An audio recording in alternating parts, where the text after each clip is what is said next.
মানবতাবিরোধী অপরাধের মামলায় শেখ হাসিনা ও আসাদুজ্জামান খান কামাল সহ তিনজনের বিরুদ্ধে আগামীকাল রায়ের তারিখ ঘোষণা হতে পারে বলে জানিয়েছেন ট্রাইব্যুনালের prosecutor Mizanul Islam. 22 October tribunal প্রাঙ্গণে এক প্রেস ব্রিফিংয়ে তিনি এ তথ্য জানান।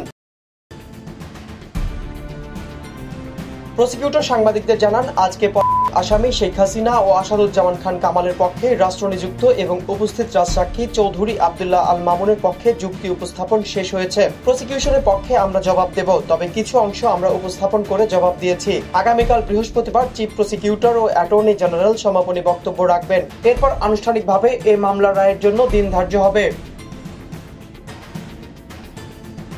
এদিন বিকেল 3:15টায় আসামি পক্ষে যুক্তিতর্ক শেষ করেন স্টেট ডিফেন্স আইনজীবী মোহাম্মদ আমির হোসেন। 3 দিনের যুক্তিতর্ক উপস্থাপন শেষে তিনি আসামিদের নির্দোষ দাবি করে খালাসের আবেদন করেন। তিনি রাজসাক্ষী চৌধুরী আব্দুল্লাহ আল মামুন, দৈনিক আমার দেশ সম্পাদক মাহমুদুর রহমান ও জাতীয় নাগরিক পার্টির আহ্বায়ক নাহিদ ইসলাম সহ গুরুত্বপূর্ণ কয়েকজন সাক্ষীর জবানবন্দি তুলে ধরে তাদের দেওয়া সাক্ষ্য প্রত্যাখ্যান করেছেন।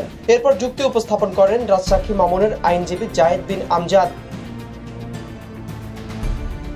ট্রাইব্যুনালের প্রসিকিউশনের পক্ষে ছিলেন প্রসিকিউটর মিজানুল ইসলাম, গাজী এম.এস. তামিম, ফারুক আহমদ, মইনুল করিম ও সুলতান মাহমুদ সহ অন্যান্যরা। এর আগে 16 অক্টোবর 5 দিনের যুক্তিতর্ক শেষে হাসিনা কামালের বিরুদ্ধে মৃত্যুদণ্ড চেয়ে আবেদন করে প্রসিকিউশন।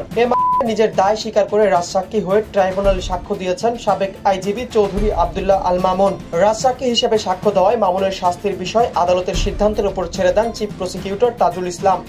আসামিদের বিরুদ্ধে মানবতাবিরোধী অপরাধের 5টি অভিযোগ আনে প্রসিকিউশন। আনুষ্ঠানিক অভিযোগ মোট 8747 পৃষ্ঠার, যার মধ্যে তথ্যসূত্র 2018, জব্দ তালিকা ও দালিলিক প্রমাণাদি 4005 এবং শহীদদের তালিকার বিবরণ 2724 পৃষ্ঠা।